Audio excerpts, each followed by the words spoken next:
Bien, bonsoir.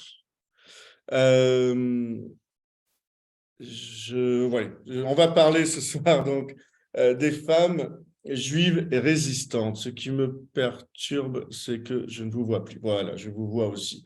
Et en fait, c'est une thématique euh, qui, qui très étrangement apparaît que très tardivement. Et je voudrais commencer le programme, en fait, c'est une forme d'introduction où je parle un peu de l'historiographie, c'est-à-dire finalement comment les femmes, là on va évoquer uniquement les femmes juives et résistantes qui sont passées par Toulouse ou qui ont été reliées à Toulouse auprès des organisations que nous connaissons, c'est-à-dire l'OSE, les EI, mais je l'évoquerai à nouveau de manière très brève et je vous renverrai aux interventions précédentes, et l'armée juive. Donc, uniquement ces femmes qui sont passées par Toulouse. Et j'ai tracé comme cela de manière un peu aléatoire et arbitraire, six portraits de femmes, mais il y en aurait beaucoup plus. Et je voudrais commencer par par faire part d'un article très intéressant de Rita Tallman, qui a enseigné pendant longtemps à Paris, qui a enseigné pendant très longtemps à Paris Diderot, Paris 7. Et Rita Tallman, en 1995, dans la revue d'histoire de la Shoah, fait un article où elle montre comment les femmes résistantes, et les femmes juives en l'occurrence résistantes, font partie de ce que l'une de ces résistantes a appelé une ville engloutie. Effectivement, on n'en a absolument pas parlé. Et cette prise de conscience des femmes dans la résistance, ça s'est fait beaucoup plus tardivement, et elle relie cela, et ça c'est intéressant, à finalement le statut de femme dans la société française après la guerre, avant et après la guerre. C'est-à-dire que finalement, les femmes n'apparaissaient pas non plus comme actrices premières dans la société, mais toujours dans un rôle d'auxiliaire de l'homme. Et ça s'est vérifié ensuite dans l'historiographie, dans les recherches des historiens. Ce qu'elle montre aussi, c'est que les femmes, pendant la guerre, il y a une chose qui me semble essentielle à dire, ce qu'elle ne dit pas elle, c'est que être femme juive pendant la guerre était déjà une épreuve qui montre qu'elles ont dû faire preuve, elles ont dû montrer énormément de qualités pour protéger la famille, pour exister, pour survivre. Et si je vais parler de 4 ou 5 femmes, ces 4 ou 5 femmes dont le destin est resté marquant dans les livres d'histoire par leur rôle éminent ou tragique, mais j'ai envie de dire, sans vouloir faire de pédagogie, que toutes les femmes juives pendant la guerre ont été des héroïnes à leur manière. Et les femmes dont je vais parler sont celles qui ont agi, qui sont entrées dans l'action. Mais en réalité, ces femmes-là, il y a des raisons qui vont montrer qu'il y a une sorte de typologie. C'est-à-dire que pour entrer dans l'action, pour entrer dans la résistance, souvent il fallait faire partie d'un groupe déjà existant, un réseau. Et c'est vrai que les femmes s'engageaient peu en politique, je schématise. Donc, il n'y avait pas non plus, c'était quelque chose de physique, et elle n'était pas dans le service militaire, dans l'activité physique. Donc, peu de femmes, ce sont celles qui sont intervenues, faisaient partie de réseaux comme les scouts ou politiquement étaient engagées dans le communisme, par exemple. Ensuite, il y a l'idée diffusée par la société, mais aussi peut-être la notion de genre aujourd'hui qui est mise en cause, qui est discutée, me semble-t-il, un peu trop, mais il y a aussi une idée que la femme va protéger ses enfants. Et donc, rentrer en résistance est extrêmement dangereux et peut être vu comme quelque chose d'égoïste. C'est d'ailleurs une chose que l'on a dite à Ariane Fixman, qui est venue en résistance avec ses 2 filles, qui a eu son dernier enfant, Ellie, en 1942, et qui a continué avec un enfant, avec un bébé en plus. Et dans les témoignages, on lui reproche. Et c'est vrai que finalement, les femmes qui vont s'engager, soit elles vont avoir des figures de mère, on va en parler, soit elles sont jeunes, elles ont 16, 18, 20 ans, et parfois elles vont trouver, d'ailleurs, elles vont avoir un mari un ami, un compagnon pendant la guerre qui deviendra ensuite le mari, le compagnon pour le reste de leur vie, ou pour une partie de leur vie. Mais en tout cas, la femme, le rôle traditionnel attaché à la femme, c'est-à-dire épouse et mère, fait que celles qui sont rentrées en résistance sont surtout des jeunes de 16, 18, 20 ans. Ensuite, on a la plus grande catégorie de femmes entrées en résistance sont celles qui sont étrangères, plus que les femmes françaises. Là encore, je schématise, mais c'est à partir de l'article de Rita Tallman. En fait, déjà des femmes qui ont connu des persécutions ou qui ont fui les persécutions avec leurs parents, des femmes qui ont été engagées dans des organisations soit sionistes, soit communistes, et les plus rares sont les Françaises, sauf celles qui ont été engagées dans le scoutisme avec les EI ou dans la politique avec les communistes. Ce qui est intéressant aussi dans ce qu'elle a écrit, c'est que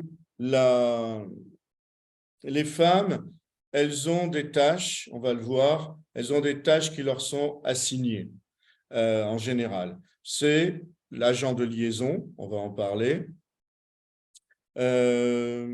ou dans l'espionnage, dans la surveillance, et puis bien sûr dans le sauvetage des enfants et dans le transport d'armes, d'argent, de faux papiers.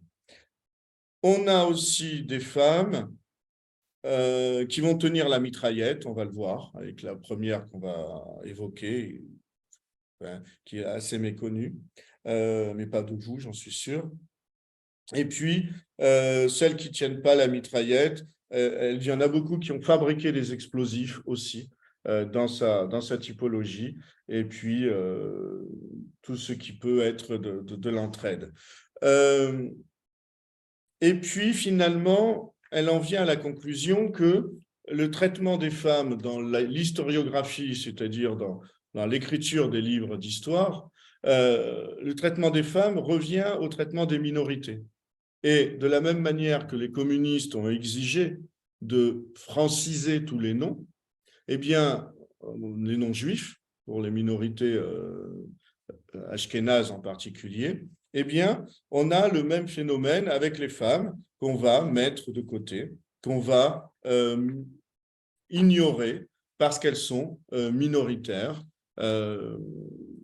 Et effectivement, au niveau numérique, elles sont minoritaires. Et donc, beaucoup de raisons font que plus d'hommes que de femmes se sont engagés en résistance. Beaucoup de raisons font que plus d'hommes que de femmes ont écrit des livres d'histoire et ont rappelé les actes des hommes. Et depuis à peine, même pas 20 ans, une quinzaine d'années, on a un mouvement fort salutaire qui revient, qui est là plutôt, et ce mouvement fait qu'on met les femmes, qu'on veut mettre les femmes au plan où elles existaient, c'est-à-dire au premier plan, et on a beaucoup trop tendance à les présenter comme l'épouse d'eux ou la compagne d'eux ou celle qui faisait passer des enfants, et on va le voir combien faire passer des enfants a été extrêmement dangereux et même mortel. Cela dit, les femmes que dont on va faire le portrait maintenant, méritent chacune un livre, et puis beaucoup ont des livres d'ailleurs.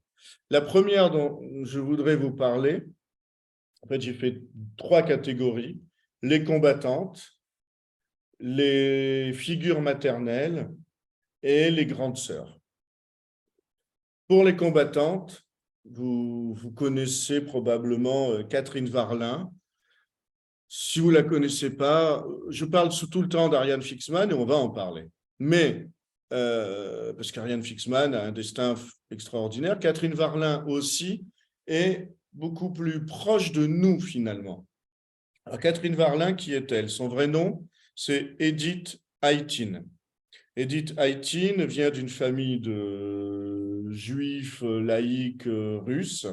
Son père est médecin et là, ils vont très vite venir en France parce qu'ils vont fuir finalement, comme beaucoup d'autres, la révolution russe et les Russes blancs. Et ils vont d'abord s'installer à Berlin, puis ils vont s'installer à Paris. À Paris, elle est en classe normale, 39-40. Elle commence à fréquenter les EI, les éclaireurs israélites, les scouts. Et puis, au moment de mai-juin 40, quand Paris est occupé, toute la famille quitte Paris, s'installe à Toulouse. À Toulouse, le préfet, vous savez qu'il y a une vague d'arrivée à Toulouse, et le préfet va, en fonction des revenus des familles, en fonction de leur statut, va soit les interner dans les camps, soit les assigner à résidence, et eux, ils vont être envoyés vers Luchon. Et à Luchon, il y a toute une communauté juive qui est ainsi envoyée depuis Toulouse par le préfet. À Luchon, il se trouve qu'ils ont l'impression d'être tombés dans un trou. Ils viennent d'une famille cultivée russe. Ils visent les capitales, Berlin, Paris, pourquoi pas Toulouse, mais en tout cas, Luchon, ils s'y sentent très mal. Et ils vont chercher un travail et ils vont aller à Montpellier. À Montpellier, ce qui est intéressant, c'est qu'à Montpellier, c'est là qu'elle va faire la rencontre qui va marquer sa vie. À Montpellier, avec les EI, elle va fréquenter des communistes, des sionistes, et elle va aller avec les EI en 1941 dans un peu comme aujourd'hui, un campement qui a lieu à Moissac, parce que Moissac, vous le savez, existait avant 1940, dès le début de 1940, avant juin 40, et on va en parler. Et à Moissac, elle est dans ce camp d'éclaireurs pour évoquer l'identité juive, formation d'identité juive, etc. Et là vient recruter les jeunes un bonhomme dont le vrai nom est Victor Bardache, dont le nom de guerre est Yann Gerhardt. Je vous en ai parlé parce que déjà, puisque Yann Gerhardt va être celui qui va prendre le relais de Marcel Langer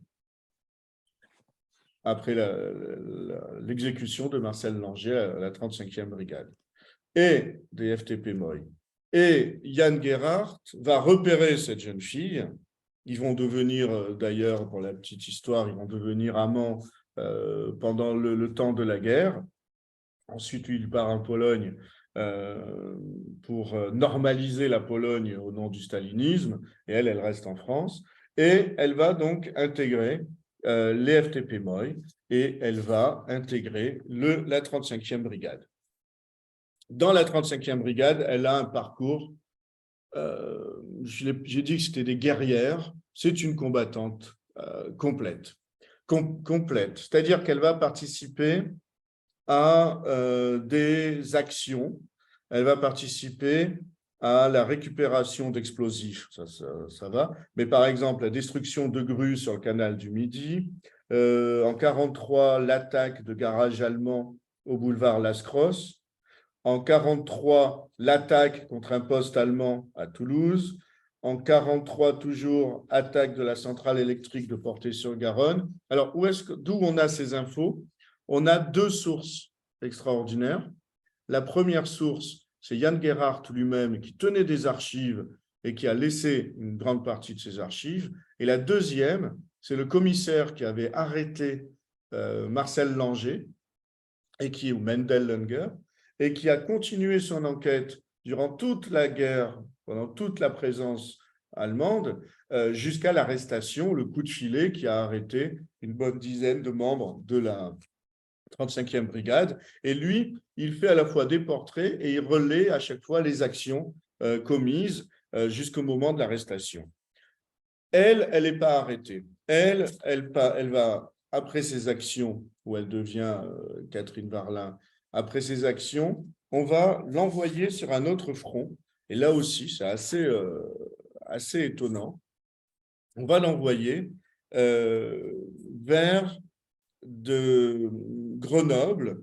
Et de Grenoble, elle va s'occuper, on est en fin 43, début 44, elle va s'occuper d'un groupe de Russes qui avait été arrêtés par l'armée allemande, enfermés dans les prisons françaises, libérés par les FTP-MOI, transformés en combattants de la résistance. Et ils sont 250 hommes qui ne parlent que le russe. Et elle, il se trouve qu'elle vient d'une famille russe, et donc c'est elle qui va les occuper, les diriger, et elle est finalement probablement la seule femme à la seule femme à diriger un groupe de combattants aussi important. Ils sont 250 à peu près, c'est en Meurthe-et-Moselle qu'elle va va devenir commandante et aller aux armes. Ce n'est pas fini. Ce n'est pas fini. Elle va échapper à toutes les arrestations, elle échappe à toutes les batailles, et à la fin de la guerre, elle a quelques médailles, mais pas grand-chose. Elle reste profondément communiste à la fin de la guerre, et elle reste au Parti communiste, elle rentre à l'Humanité, et une fois à l'Humanité, elle devient journaliste. Elle n'est plus avec Victor Bardache, avec Yann Gerhardt, elle épouse à ce moment-là Claude Winter, qui lui aussi s'engage au Parti communiste, et elle va être une militante. Par exemple, en 1953, elle est rédactrice à l'Humanité, elle va être le fer de lance de l'UMA pour la défense des époux Rosenberg, ce couple juif accusé d'espionnage aux États-Unis et qui va passer à la, à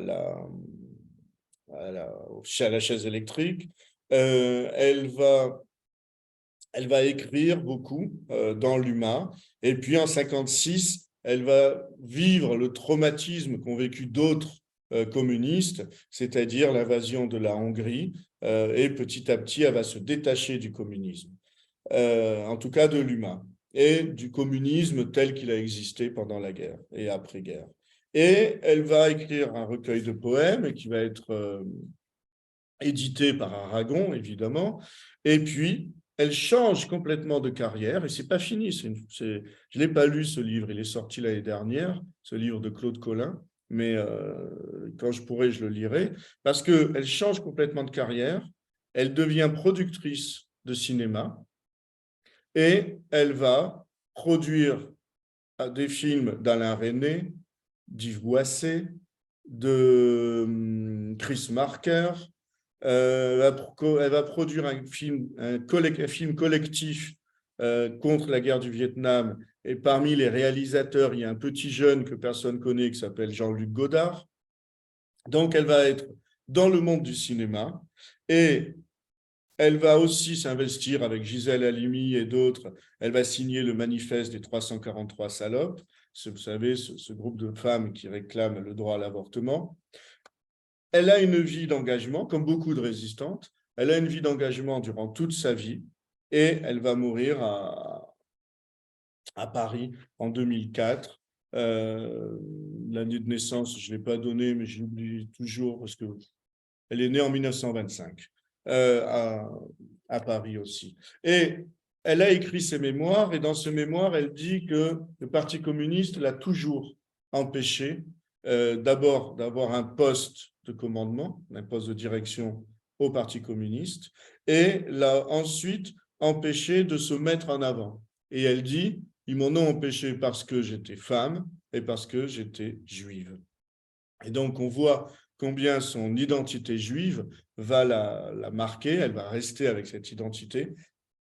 Les EI, le Parti communiste, n'a pas empêché que la judéité reste présente. En tout cas, Catherine Varlin, on en parlera à la fin, peut-être qu'Izzy l'a croisée entre Libé et Luma, je ne sais pas, mais c'est mon premier personnage et ma première grande figure que je voulais mettre en avant, de Montpellier à Toulouse et ensuite vers la Meurthe-et-Moselle. La voilà, Catherine Varlin, sur quelques années après avoir été la guerrière, elle était la productrice parisienne.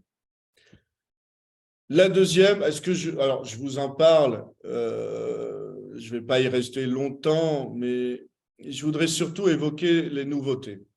Ariane Fixman, j'y ai consacré toute une intervention.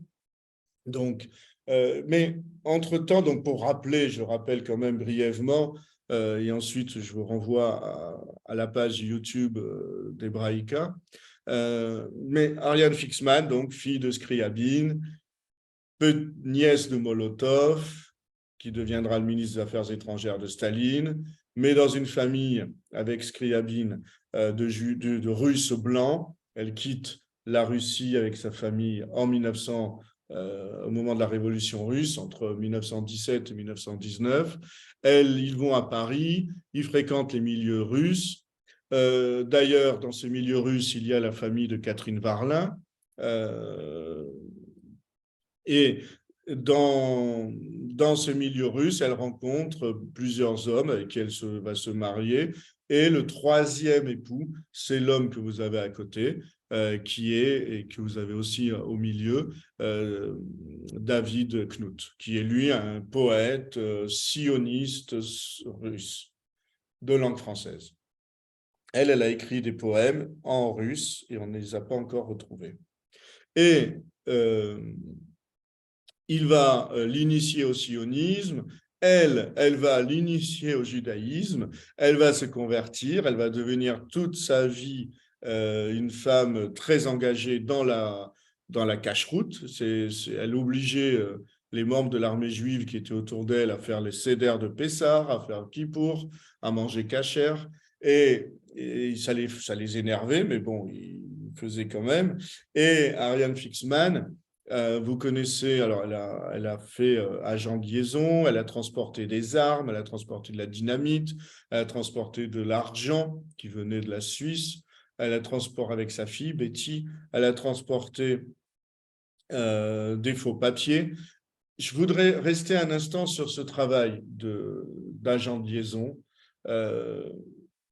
On a tendance à dire, bon, elle était agent de liaison, ok. Ce qui se révèle, c'est que c'était finalement les personnes les plus exposées de la résistance. Les hommes, ils faisaient leurs actions et ils allaient se cacher. Et s'ils n'étaient pas repérés, si leur logement n'était pas repéré, ils pouvaient se cacher. Les agents de liaison sont constamment sur les routes, soit à vélo, soit en train, et sont constamment exposés. Et donc, finalement, la prise de risque, elle est permanente. Ils ou elles ont des faux papiers, mais ces faux papiers peuvent très vite être révélés comme des faux papiers. Et à chaque fois, ce que dit l'une d'entre elles, c'est dans l'article de Rita Tallman, elle disait, nous, les agents de liaison, on était peut-être plus exposés que les hommes parce qu'on n'avait en plus aucun moyen de se défendre, aucun moyen de nous défendre. Et effectivement, un homme attaqué peut tirer un coup de feu et partir à toute vitesse, une mitraillette. Une femme agent de liaison, ce n'est pas possible. Et elles ont pris des risques gigantesques à travers tout le pays, confrontées constamment à l'armée allemande, à la gendarmerie française, au contrôle inopiné de papier. Et il faut reconnaître que leur rôle était absolument fondamental. est fondamental et hyper dangereux. Catherine Varlin, c'est elle qui a, alors c'était moins dangereux, mais c'est elle qui a mené toute la surveillance pour définir qui étaient les Spinace. Vous savez, le procureur qui a demandé et obtenu la peine de mort pour Marcel Langer, qui ensuite a été tué par la 35e brigade. Elle est, oui, la main forte. N'hésitez pas à poser des questions. Effectivement, l'armée juive, de l'armée juive. Mais si je vais trop vite, dites-le, parce que c'est vrai que je fais un rappel par rapport à ce qui précède, mes interventions qui précèdent, mais je ne veux pas non plus embrouiller les choses. Donc, elle, c'est l'armée juive. Catherine Varlin, c'était les FTP-MOI. Elle était dans la résistance communiste. L'armée juive, c'est la résistance juive sioniste. Et donc, ce rôle de surveillance de Catherine Varlin pour les FTP-MOI, ce rôle d'agent de liaison, mais Ariane Fixman est partie aussi dans le maquis, les maquis de l'armée juive du côté de Castres, c'est à partir de 1943, elle y va pour transporter des armes, elle y va pour transporter de l'argent, elle va là-bas aussi pour s'entraîner un peu parce que ça l'amuse, c'est ce que racontent d'autres témoins. Et son rôle est essentiel. Et en 1942, lorsqu'elle a son fils Élie, il y a un témoignage qui dit « Heureusement que nous nous sommes occupés de son fils, parce que, étant donné toutes les activités qu'elle avait, elle ne pouvait pas le faire. » Et sa fille aînée va partir en 1942 vers la Suisse, et sa deuxième fille, Betty, va elle aussi être une résistante de valeur. Je n'en ai pas fait un portrait ici. Je vous rappelle, Betty Knut, à la fin de la guerre, avait été surnommée par les communistes la Jeanne d'Arc juive. Et Ariane Fixman, elle a un caractère extraordinaire. Je ne vais pas utiliser trop ce mot, je ne veux pas trop le galvauder, mais au moment de son arrestation, le 22 juillet 1944, ils sont chez le docteur Epstein avec Thomas Bauer et le docteur et Albert Cohen, dit bébé, de l'armée juive. Chez le docteur Epstein, on leur dit, vous savez, il y a des rumeurs d'arrestation en ce moment, il faudrait faire attention. Et elle répond, si on doit s'arrêter à chaque fois qu'on a peur, on ne ferait rien. Et elle, effectivement, au moment de l'arrestation, ils résistent, ils se font tuer, Thomas Bauer et Ariane Fixman. Mais j'ai un scoop. Le scoop, alors ça c'est aux 11 rue de la Pomme, juste en face du salon de couture de Françoise, Marie-Louise Dissart, dont la fonction était surtout de faire passer les aviateurs par-delà les Pyrénées. J'étais l'un en face de l'autre. Mais le scoop que j'ai, c'est une archive, je vous la montre, mais en fait c'est une feuille grise. C'est une archive qui n'a absolument pas été exploitée. C'est il y avait deux chefs de l'armée juive, Aaron Lublin et Abraham Polanski. Et dans le mémorial de la Shoah m'a communiqué l'ensemble des archives d'Aaron Lublin, et il dit, par rapport au groupe armé, donc il y avait, on ne va pas revenir sur cette histoire, mais à Toulouse, Ariane, Knut Fixman et Tommy Bauer sont abattus dans un guet-apens tendu par la milice, où se trouvent également arrêtés. Donc, dans l'histoire que j'avais reconstituée à partir des témoignages, il y avait en même temps qu'Ariane Fixman, Albert Cohen qui est arrivé en retard, Albert Cohen dit bébé, qui est arrivé en retard, Raoul Léonce qui se prend 2 balles dans le dos, mais qui va survivre parce qu'Albert Cohen va l'amener chez le docteur Epstein, et ensuite, une fois qu'il va être mieux en pattes, sur ses pattes, ils vont l'envoyer vers le maquis pour se reposer, et il reviendra après la libération. Mais ce que dit Lublin, c'est que en même temps qu'eux, il y avait un certain David Blum qui a disparu. C'est fou. Il dit que ce n'est pas du tout ce qu'il est devenu. Il y avait avec eux Armand Lux, L-U-K-S, et Jacques Salomonovitch, qui ont été emmenés, eux, par la milice à la prison Saint-Michel, et qui, je vous rappelle, 22 juillet 1944, l'arrestation, la mort d'Ariane Fixman et de Thomas Bauer, la disparition de ce David Bloom, le 19 août 1945, moins d'un mois après, à peu près un mois après, la libération de Toulouse. Donc, les deux qui ont été amenés à la prison Saint-Michel ont ensuite été libérés par les forces françaises d'intérieur et non pas comme le clamait partout André Malraux, il disait qu'il avait libéré la prison de Toulouse. Il est peut-être passé par ici, mais il n'a rien libéré du tout, ça c'est aucune archive le montre et aucun témoignage ne le dit. Donc le scoop de ce soir, c'est que Ariane, bon, on est dans les travaux, des portraits de femmes, mais cette arrestation demeure un mystère.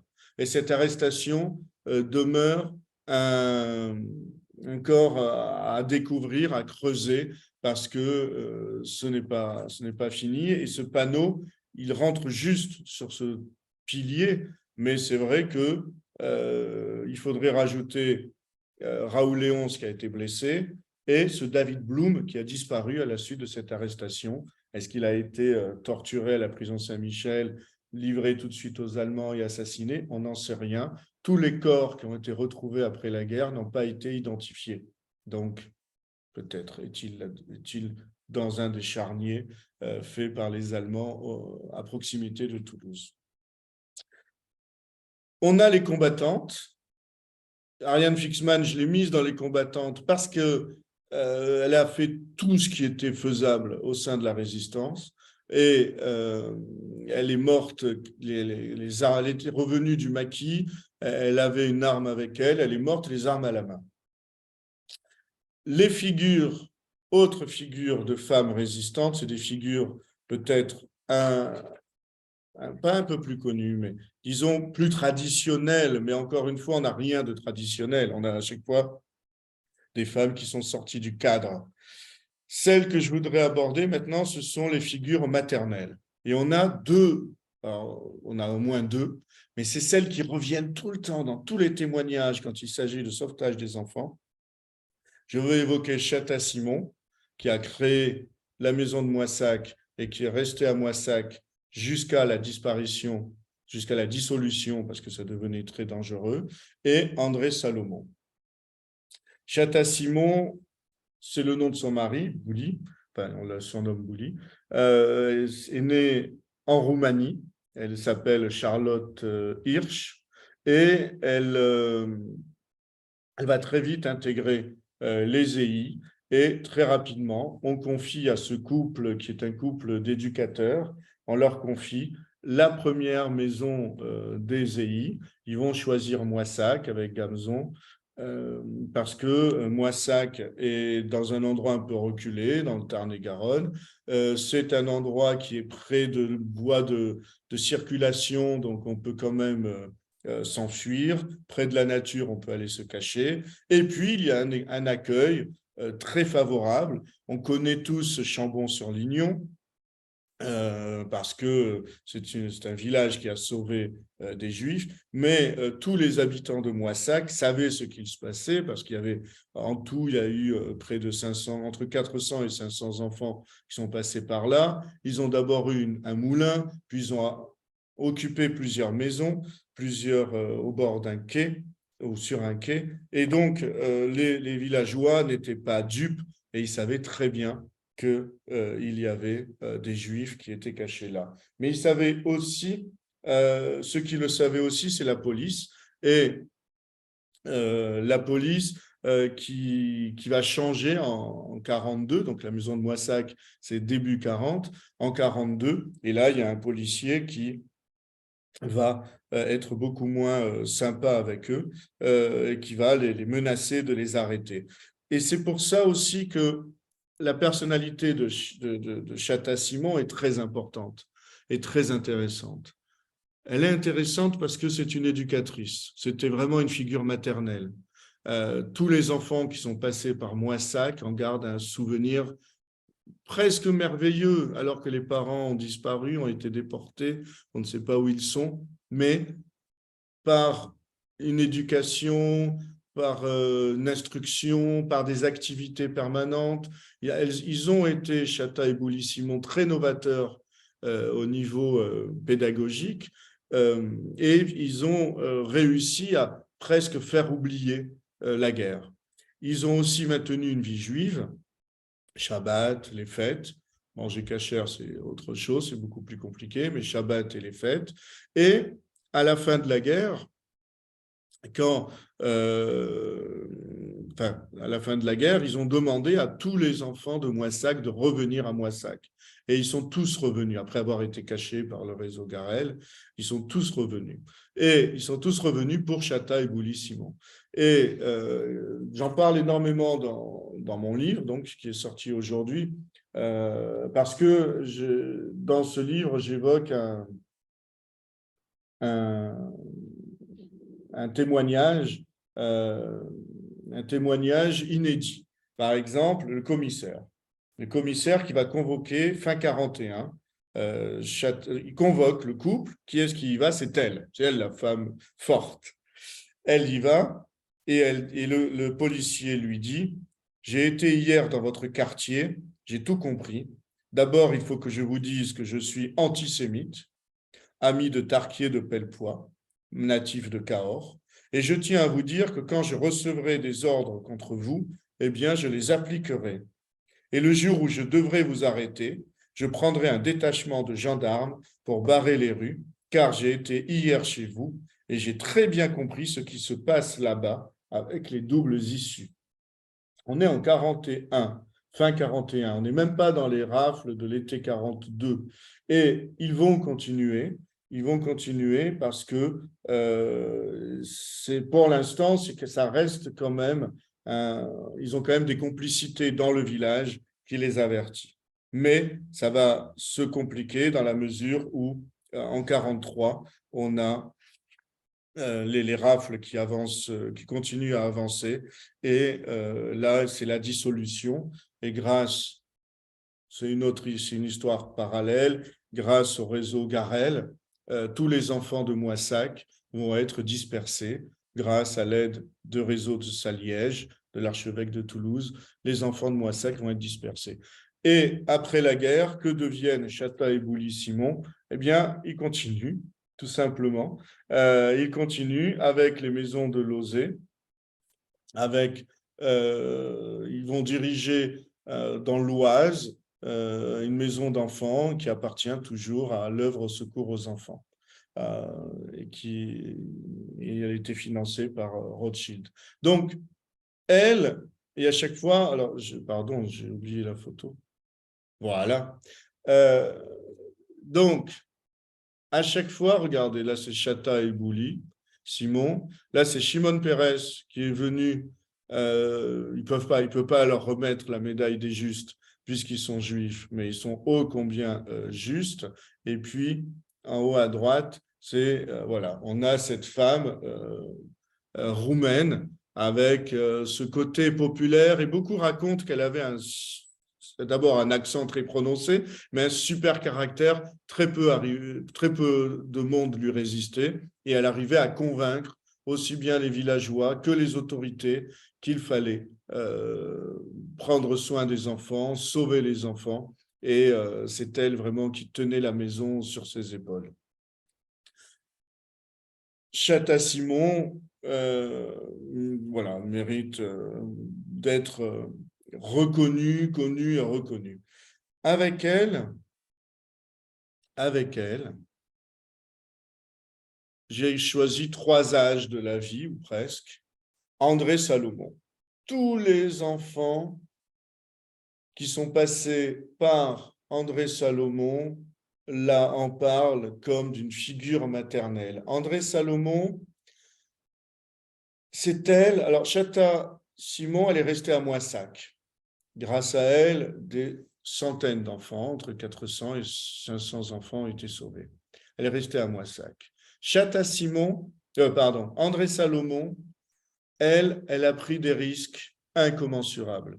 Premier risque, elle rentre avec la CIMAD dans le camp de Gurs. Avec la CIMAD, avec les protestants, elle va s'occuper du bien-être et du sauvetage des enfants.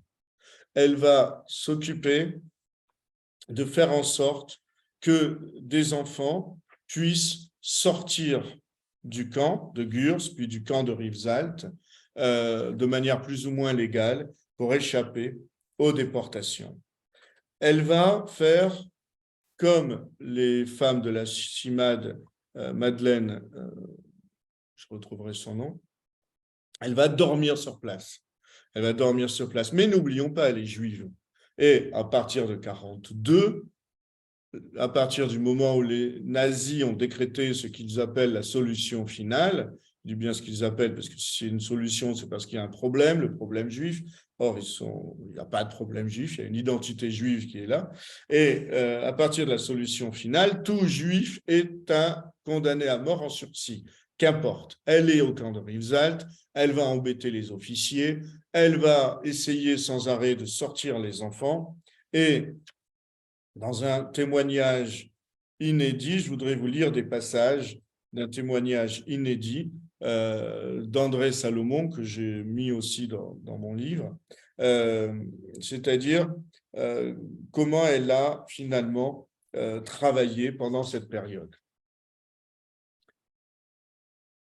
On est en 1942, elle était à Gurs, elle va passer ensuite à Rivesaltes. Pour l'instant, elle est à Montpellier, et elle va passer aussi par Toulouse, puisque toutes les femmes que j'évoque ce soir sont passées à Toulouse.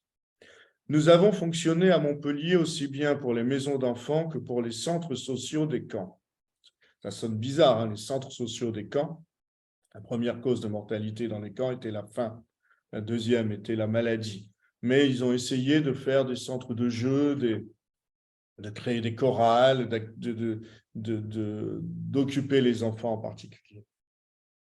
De Gurs, on a d'abord sorti les enfants officiellement.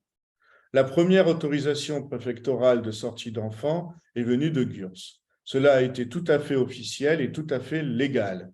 J'ai sorti le premier groupe d'enfants de derrière les fils de fer barbelés, de telle façon que j'ai un souvenir cuisant de cela, parce qu'une petite fille a dit, quand elle a vu des poules qui couraient dans la rue, « Tiens, il n'y a pas de fil de fer barbelé. » Et quand nous sommes arrivés à Toulouse, au restaurant de la gare, qui était très triste, et où l'on passait une partie de la nuit pour acheminer les enfants vers le centre, donc vers Montpellier, nous sommes montés au premier étage. Et la petite fille a dit, quelle drôle de baraque. Elle n'avait vécu que dans des camps et elle ne savait pas ce qu'était un escalier. C'était vraiment les premiers enfants qui sont sortis derrière les fils de fer barbelés. Donc, cet enfant a été interné en 1940 dès l'application de la loi Daladier. Et cela est sorti en 1942. Et je crois qu'à ce moment-là, nous avions connu encore l'obsession du fil de fer barbelé.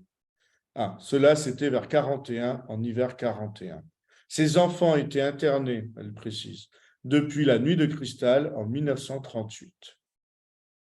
Mais après, elle écrit non. C'est vraiment un témoignage. 1938, c'est peu probable, ils ont été internés en 40.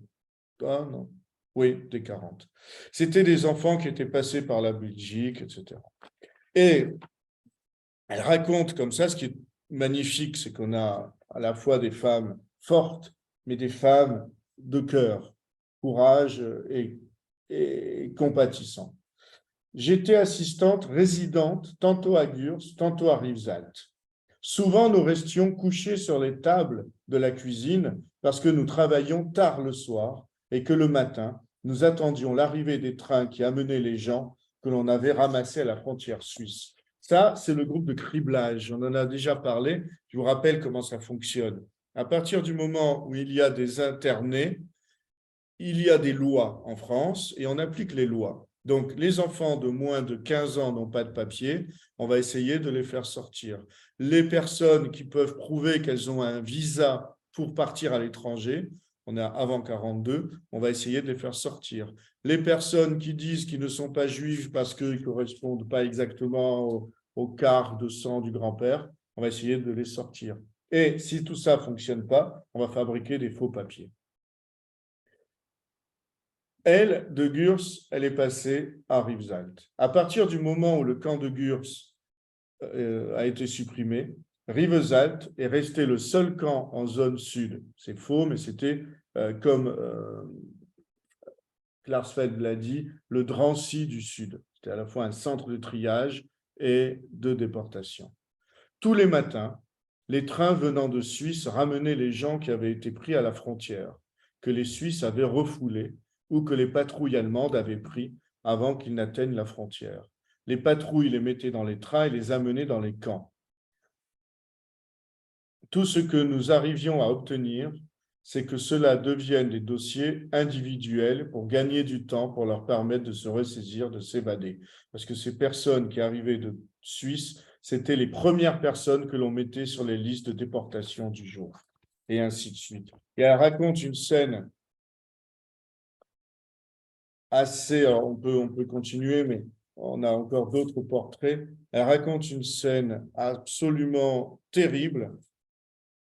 J'ai été longtemps torturé par la vision d'un wagon à bestiaux partant de Rivesaltes vers la déportation.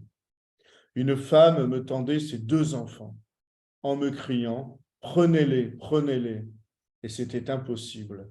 Il n'était plus possible ce jour-là d'inclure ces 2 enfants dans un groupe d'enfants libérés.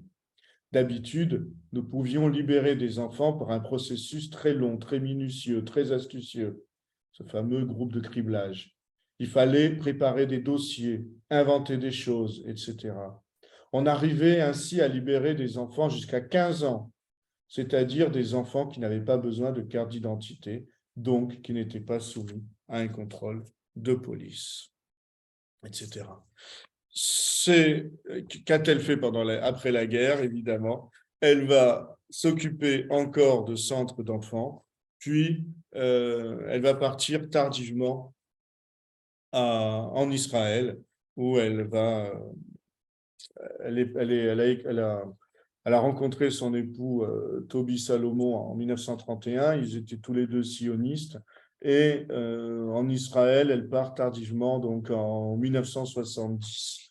Et elle est née en 1968 dans le Haut-Rhin, à Grussenheim. Et elle meurt à Jérusalem en 85. André Salomon revient dans tous les témoignages. Parce que non seulement elle s'est occupée des enfants, non seulement elle a fait des passages vers la Suisse en particulier, mais elle a formé tous les autres.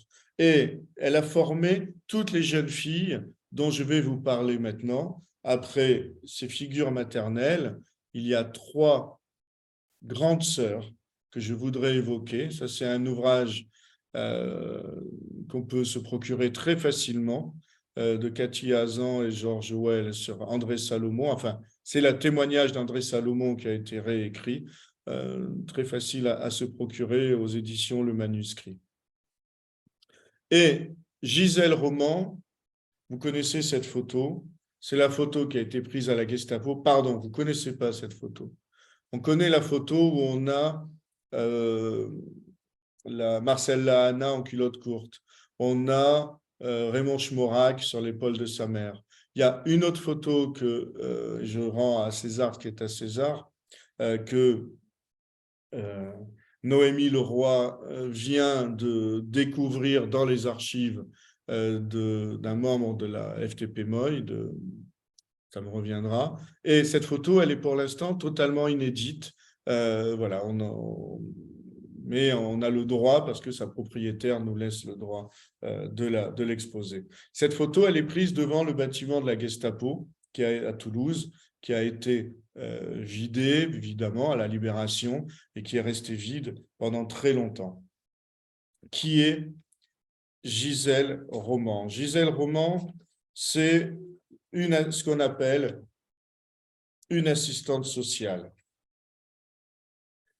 Elle va s'occuper du passage vers l'Espagne et s'occuper d'abord vers la Suisse et vers l'Espagne, et ensuite elle va s'occuper des enfants qui vont être ramenés vers Toulouse.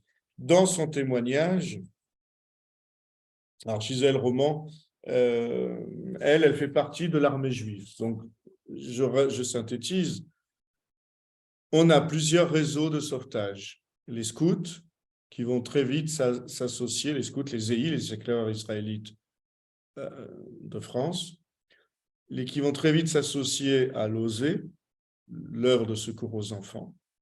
Et en 1943, l'armée juive qui est à Toulouse va fédérer tous ces groupes et ils vont travailler ensemble.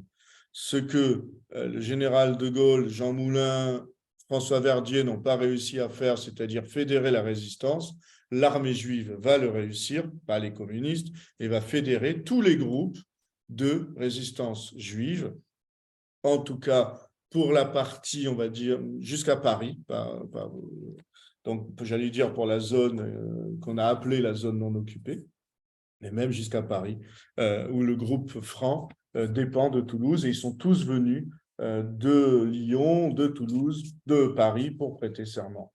Gisèle Roman appartient donc à l'armée juive, et c'est elle qui va faire le passage vers l'Espagne. Elle va faire quasiment tous les passages vers l'Espagne. Elle va, en tout, on pense qu'il y a 87 enfants, mais ce chiffre, je ne lui fais pas confiance, on ne sait pas exactement combien. Et c'est ensuite qu'elle va, à la Libération, donc s'occuper des enfants à Toulouse. Rapidement, si j'arrive à le lire, témoignage de... Est-ce que j'ai... J'ai entendu un truc, mais est-ce que j'ai un message? Non. Témoignage de... Attendez, d'accord. Témoignage de Gisèle Roman. Donc le passage vers l'Espagne. Je me suis occupé de ces passages depuis 1943 jusqu'à la libération en 1944. Bon, ensuite, elle raconte un épisode assez intéressant où elle va faire passer des enfants alors qu'on est près de la libération. Et Polanski lui dit, mais ce n'est pas la peine, il suffit d'attendre. Elle dit, non, j'ai un mauvais pressentiment. Elle fait passer les enfants en Espagne, ils vont être là-bas totalement libérés. Et il se trouve que le local où étaient gardés les enfants, qui était le logement de Polanski, a été dénoncé. Et il y a eu une descente de la milice et de la Gestapo, mais Denis Freeman, un seul, a été arrêté. Et elle raconte, le cafetier qui nous avait dénoncé a été liquidé immédiatement au moment de la libération. Donc on voit, et elle raconte ça de sang-froid, on voit que ce sont des femmes, dans son témoignage, elle raconte comment elle a fait les passages en Espagne, les risques qu'il prenait pour les passages en Espagne, et comment finalement l'arrivée en Espagne était une vraie libération. Dans cette image, Gisèle Roman, c'est l'une de ces trois. Je n'ai pas encore bien défini, mais en tout cas, elle est sur la photo. Mila Racine.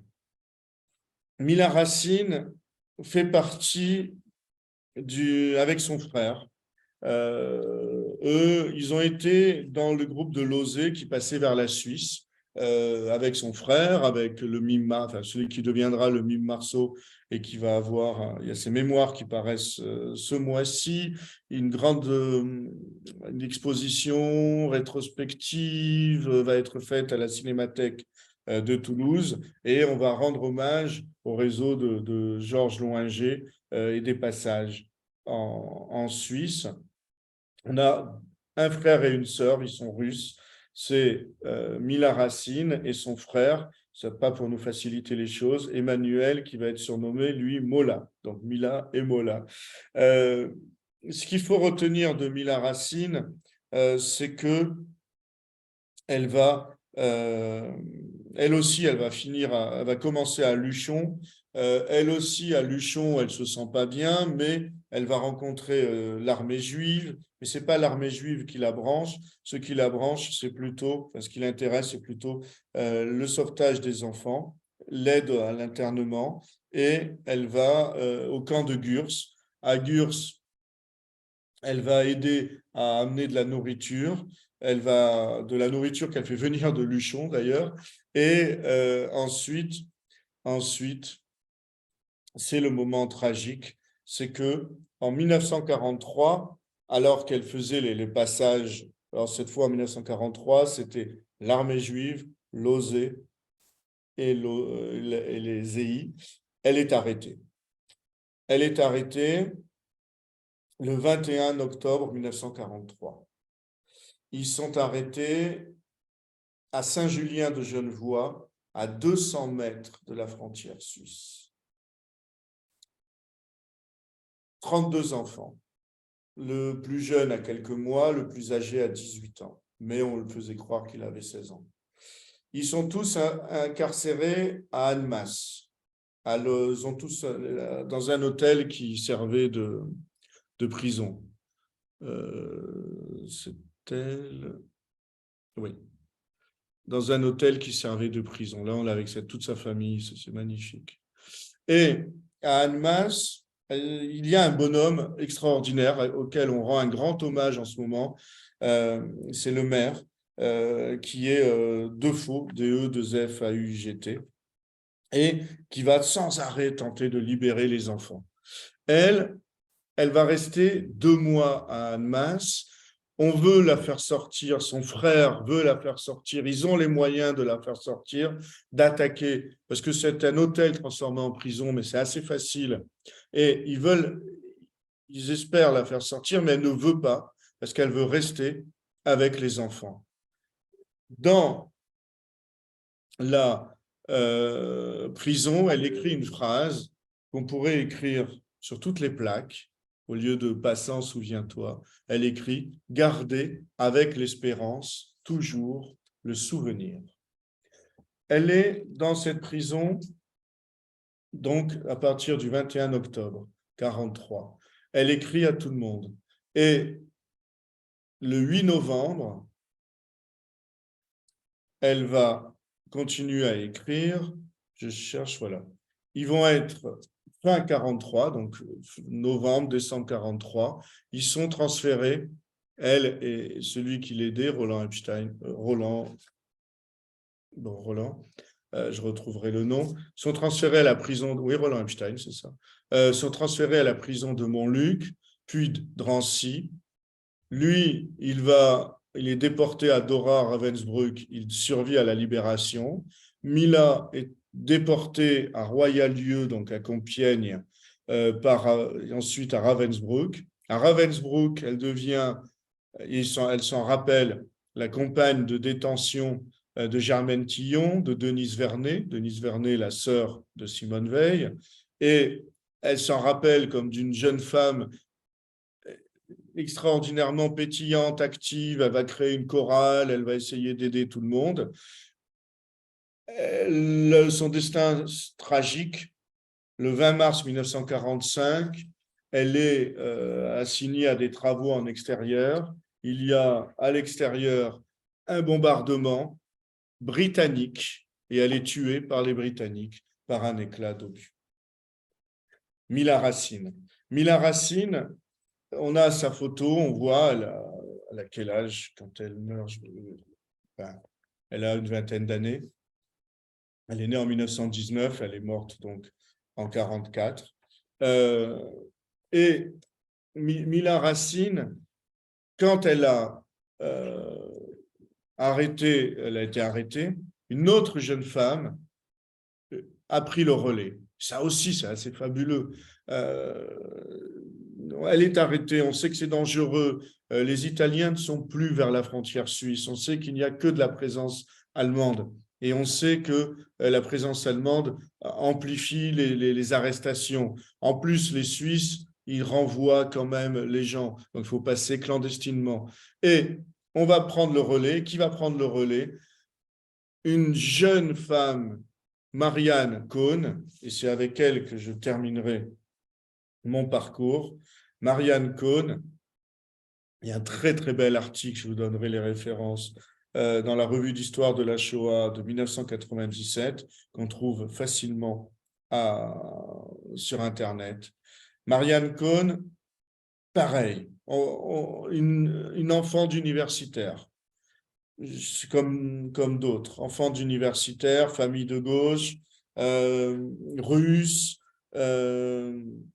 non, non, pardon, allemande, elle est de Mannheim, elle est allemande, enfant d'universitaire, son père va ensuite être l'adjoint dans une entreprise. En 1933, le propriétaire de l'usine, qui est juif, est arrêté. Son père, ayant peur d'être arrêté, les fait partir tout le monde à Paris. Paris, ils vont ensuite, ça c'est étonnant, c'est rétrospectivement les parcours, de Paris, ils vont en Espagne en 1936. Pour elle, c'est une période, un âge d'or, cette période espagnole. Mais en 1936, c'est la guerre civile, la guerre d'Espagne. Et à ce moment-là, les parents pensent que les enfants seront plus en sécurité à Paris. Ils les font revenir, les filles. Il y a Marianne et sa sœur Lisette à Paris, chez un oncle, en 1938. Les parents de Marianne les rejoignent à Paris, et là, ils sont tous internés parce qu'ils sont allemands, parce qu'ils viennent en plus de l'Espagne franquiste, donc ils appartiennent à deux pays ennemis. Ils sont internés au camp de Gurs. Les filles sont extraites du camp et elles vont dans une des premières fermes des EI, dans l'Aveyron, à Villefranche de Rouergue, puis à Moissac, où elles rejoignent Chata et Boulis, dont le vrai prénom c'est Edmond Simon. Marianne, elle a 17 ans à ce moment-là. Ses parents vont être libérés, vont s'installer à Moissac, parce que ce qu'on oublie souvent, c'est qu'il y a certes les maisons de Moissac, mais les parents qui étaient vivants, qui avaient la chance de ne pas être internés, pouvaient parfois habiter, prendre des maisons à côté. C'est dire combien les habitants de Moissac ont été peu collaborationnistes. Voilà. Et ils vont travailler dans la maison, les parents, le père va enseigner l'anglais à la maison de Moissac, la mère va s'occuper de la bibliothèque. Elle est fascinée par un homme qui fait partie de ses héros, qui est Simon Lévite, mouvement de jeunesse sioniste. Et avec le mouvement de jeunesse sioniste, elle va rejoindre le réseau de Mola et Mila, donc d'Emmanuel Racine et de Mila Racine, et elle va faire, pour l'instant, elle s'occupe des enfants. À l'arrestation de Mila, elle prend le relais. Et elle se fait arrêter. Alors là, son arrestation, elle est terrible. Son arrestation, elle est terrible parce que il y a les enfants. Et puis les Allemands arrivent. Et elle trouve un bobard. Les Allemands repartent. Et ils n'ont pas pu encore traverser la frontière. Ils s'arrêtent pour l'instant à Annecy. Et les Allemands reviennent, probablement, et là, si Rachel était là, elle pourrait en parler, sous le coup d'une dénonciation, et ils arrêtent tout le monde. Il y a en tout 28 enfants, dont la plus jeune a 4 ans. Ils sont enfermés à Annecy.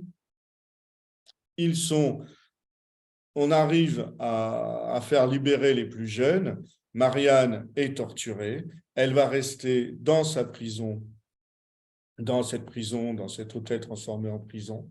Elle est arrêtée le 31 mai 1944, dans la nuit du 7 au 8 juillet. Pardon, c'est l'émotion, c'est terrible. C'est une scène qui rappelle la scène le film avec Philippe Noiret et Romy Schneider, Le vieux fusil. Elle est sortie de la prison, elle est violée et massacrée à coups de bêche. Voilà. Elle avait 22 ans, Marianne Cohn, 22 ans. Les enfants vont pouvoir être sauvés grâce au maire d'Annemasse. Ils vont pouvoir être sauvés. Je dis Annecy, c'est pas vrai, c'est Annemasse. Grâce au maire d'Annemasse, ils vont pouvoir être sauvés. Mais Marianne et d'autres hommes qui étaient dans cette prison ont été massacrés. À la fin de la guerre, les enfants qui étaient passés en Suisse sont tous revenus. Il y a à ce moment-là des monuments en hommage, alors ça c'est la prison où elle était, en hommage à Marianne Cohn, ça c'est les enfants, mais il n'y a plus Marianne Cohn. il n'y a plus Marianne Cohn, et elle a une stèle, elle a une plaque, enfin, sa fin est absolument terrible. Et puis, ce qu'il reste de Marianne Cohn, c'était d'une première arrestation d'où elle a pu s'échapper, voilà la stèle, et elle a pu s'échapper, et il y a ce texte très beau qu'elle a écrit, c'est le seul texte qu'elle a, en tout cas qui nous reste, et que j'avais prévu une conclusion, mais je terminerai avec ce texte, qui a été lu d'ailleurs par une classe de lycée Hort le 27 janvier. Et le lycée Hort, l'organisation Hort, qui participait à la maison de Moissac, une organisation russe qui date de 1912, elle participait à la maison de Moissac puisqu'elle elle enseignait des activités manuelles et elle permettait aux enfants de fabriquer des objets et qui étaient ensuite troqués dans le village contre la nourriture. Ce texte est magnifique. Il a été écrit donc en 1943, un peu avant qu'elle ait été assassinée de la manière la plus horrible qui soit. Je vais le lire pour vous. Je trahirai demain, pas aujourd'hui. Aujourd'hui, arrachez-moi les ongles, je ne trahirai pas. Vous ne savez pas le bout de mon courage, moi je sais.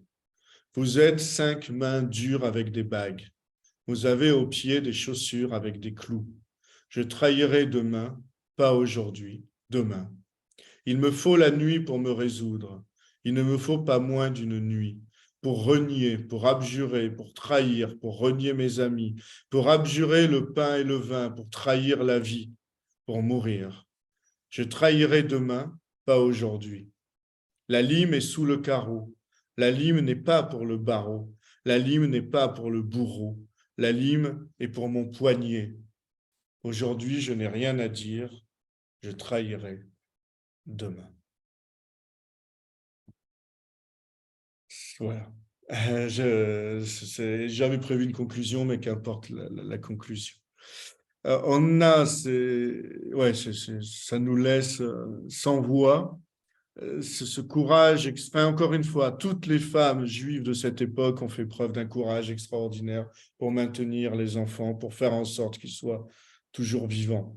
Mais ces femmes-là qui se sont engagées, qui ont perdu leur vie, qui ont risqué leur vie, qui n'ont jamais renoncé.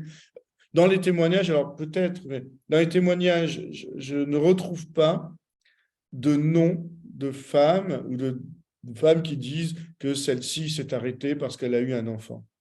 Non, une fois qu'elles étaient lancées dans ces mouvements-là, une fois qu'elles étaient lancées dans le sauvetage ou dans la résistance armée, elles continuaient. Voilà. Si vous avez des questions, des remarques, je vous laisse. Je pense que vous pouvez remettre le micro. Moi, j'ai une question pour Izzy. Est-ce que tu as rencontré dans ton parcours très riche Catherine Varlin? Non, il n'y avait pas de vraie raison. Mon lien avec la résistance et les femmes combattantes, quand je suis arrivé à Toulouse, c'était Lilou Cohen. Et Oui. donc, c'est par elle que j'ai appris à connaître le Donc là, réseau de son père. Mais non, Catherine Varlin, ouais. Elle, c'était je l'élève qui était vais mariée. te surprendre, mais je n'ai jamais été communiste. Donc, Non, non. donc Mais j'ai pas eu affaire à eux du ouais, tout. c'est ça, même pas à l'UMA quand tu étais à l'IB. C'était, il n'y avait pas de Libé, connexion. c'est Libé. Et oui. Libé était très loin de tout cet univers. Les communistes, comme tu le rappelles régulièrement, j'apprends une foule de choses. Bon, c'est un cadavre, un peu le Parti communiste, nettement, toi. Mais il a eu son heure de gloire. Et il y avait des gens qui, moi j'ai dans ma famille, enfin famille, des cousins lointains, parce que j'ai pas de famille, mais dans la famille de Yael, de ma femme, des gens qui étaient au PC, bien sûr, des Ouais. juifs communistes. Tu comprends le yiddish? Pas trop, non? Non, pas du Euh, tout, mais c'est alors mon toujours père les agréable à appelait, entendre. ouais, Fabrem, t'es communiste, des têtes brûlées communistes, c'est-à-dire. Ouais. Mais non, je connais son nom, mais j'ai pas eu affaire à cet univers. Je te remercie pour le boulot que tu fais parce que il ne faut pas jeter, pardon pour l'expression, le bébé avec l'eau du bain. La disparition du Parti communiste va faire disparaître tous ces gens-là, clairement. Et s'ils ne sont pas repris par leur famille, c'est-à-dire les Juifs, ils n'existeront plus. Comme n'existent plus les combattants communistes, comme n'existent Oui. plus. Et Donc, puis c'est un même, boulot admirable. merci, mais le Parti communiste lui-même avait commencé à les inhumer, quoi, à les faire disparaître de la mémoire. Et il a fallu résister à ça. Enfin, tu le sais, ils n'écrivent pas là-dessus. Ouais. Et les peu qui existent encore, ce n'est pas leur sujet. Ils continuent à écrire sur la résistance, le parti des 70 000 fusillés. Enfin, ils continuent à colporter tous ces bobards. Et si personne ne traite, comment dirais-je, les motivations des Juifs, je crois que je l'avais signalé quand j'avais parlé la dernière fois de gens que tu connais, de la 35e brigade, Urman et Oui. Jakubowicz. Ouais. C'est Urman qui parlait plutôt mieux le français que Jakubowicz. Ouais. Quand je lui ai demandé, mais pourquoi est-ce qu'ils se sont engagés dans la Moille, pourquoi est-ce qu'ils se sont retrouvés dans un maquis urbain, il dit, mais nous, on était promis à la mort. On n'est pas du tout comme les communistes ordinaires. Et donc, tout ce qu'on pouvait faire, c'est le faire payer le plus cher possible aux Allemands. Et je suis ici, je mens en disant que j'en ai fini. Je prépare la conférence que je vais donner la prochaine fois sur les auteurs de théâtre juifs et la Shoah. Ouais. Et donc, j'ai été voir chez les non-juifs. Les juifs, je le réserve pour ma conférence. En particulier, Charlotte Delbo, Oui. mais, qui était l'élève de Jouvet. Mais c'est un monument d'optimisme. À chaque ligne, tu vois qu'elle n'est pas juive. Elle est dans un camp, elle est à Grunewald. Non, mais c'est ça. Le sort de Georges Semprin, sans rien vouloir ôter à sa souffrance, quand il raconte l'écriture ou la vie, enfin, il est dans des baraquements, il est au chaud, il fait de l'administration. Bon, enfin, on ne va pas faire une concurrence des souffrances. Mais Ce n'est pas la concurrence. Bon, je comprends que tu sois prudent, mais ouais. c'est, on a un destin qui ne se réduit pas aux autres. Quand on m'emmerde sur les problèmes des Palestiniens, j'ai dit, mais nous, on a des problèmes à régler qui ne sont pas les leurs. Eux ont des problèmes à régler qui sont les leurs. En fait, l'idée qu'un camp est universel, l'idée que la déportation est universelle, Ouais. l'idée que la résistance est universelle, c'est de la manipulation. Et donc, si je te comprends bien, je te remercie de ne pas tomber dans cette Ah manipulation. non, mais Les oui. Juifs avaient leurs propres problèmes. Ah oui, complètement. Et ils avaient leur propre résistance. Enfin, oui, Francis. Je dois y aller. Merci, je voulais juste dire au revoir. Merci. Bonne soirée. Merci, c'était très intéressant et merci de nous faire revivre ces Et encore, il n'y a moments, qu'une cette époque. petite partie de femmes, mais il y a maintenant, j'ai vu beaucoup de livres qui sortent sur les femmes résistantes. Moi, j'ai évoqué en plus avec des critères très sélectifs, c'est-à-dire géographiques, ce qui est très injuste. Mais, Ma grand-mère était à Gurs. pardon? Ma grand-mère était à Gurs et ma mère, elle a fait sortir en se déguisant en infirmière. Ah oui. Dans l'histoire Ouais. familiale. Ouais. C'est une place importante. Et oui, ils étaient allemands, donc Oui. ennemis.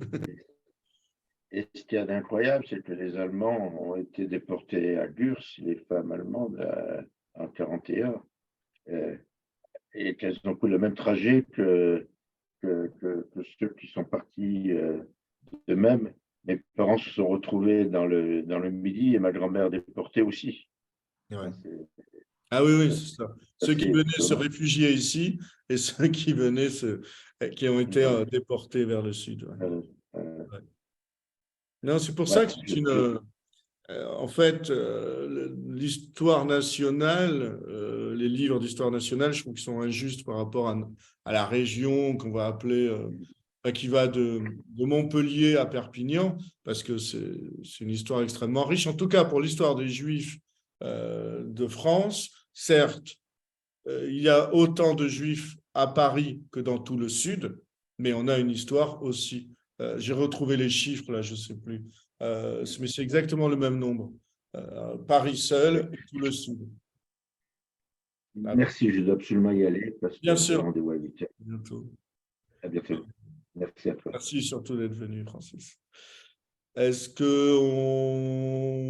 voilà, se dit à la prochaine fois?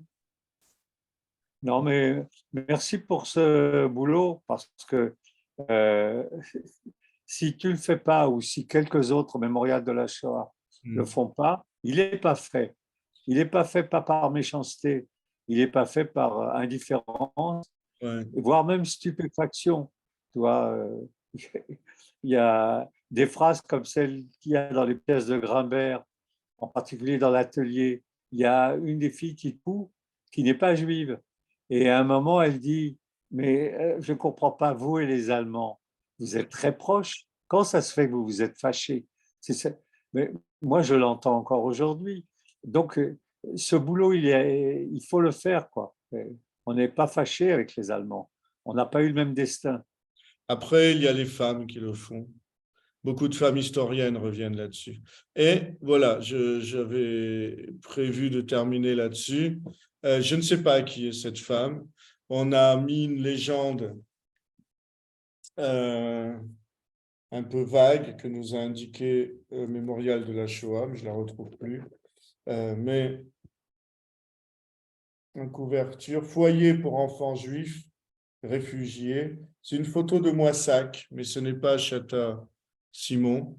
Et cette photo, enfin, elle nous parle, quoi, ces enfants qui lèvent les bras comme le petit enfant juif du ghetto de Varsovie devant l'armée, devant le soldat allemand. Mais là, ils lèvent les bras parce qu'ils font de l'exercice physique et la plupart des enfants de Moissac vont être sauvés. Donc, cela, c'est cette double identité de condamnés à mort et d'enfants qui cherchent à être sauvés, qui se voient dans cette photo et cette femme qui est là pour eux. Voilà, je voulais montrer, parce que c'est une couverture, enfin bon, c'est à vous de dire si elle est réussie ou pas, mais je trouve qu'elle est vraiment très belle. Voilà. Je vous remercie. La semaine prochaine, donc, Izzy va évoquer le théâtre. Plus précis, la deuxième partie du théâtre juif européen. Non, oui, c'est la deuxième partie si on veut, mais c'est les auteurs de théâtre juif et la Shoah. Ah oui, C'est-à-dire, beaucoup d'auteurs de théâtre juif ont pensé que c'était à eux de faire quelque chose et d'écrire sur la Shoah. Et donc, j'examinerai toutes les hypothèses et toutes les manières de procéder et ce qu'on peut en penser, c'est-à-dire quel résultat ça a donné avec les différents moyens, que ce soit par l'ironie, comme Grimbert, que ce soit par la reconstitution de la violence des camps, comme un certain Philippe Simon. Enfin, donc les Juifs et la Shoah. très bien. Les auteurs de théâtre juifs et la Shoah. Très bien. Rendez-vous la semaine prochaine. Toutes les informations sur hebraïca-toulouse.com. Ce sera aussi annoncé sur Academ et sur Facebook d'Hebraïca. Donc, merci d'être venu. Je vous souhaite une belle soirée et à très bientôt. Donc, au revoir. Pareil. Merci à toi. Merci. Merci Izzy, merci Maurice, merci tout le monde. Merci à vous.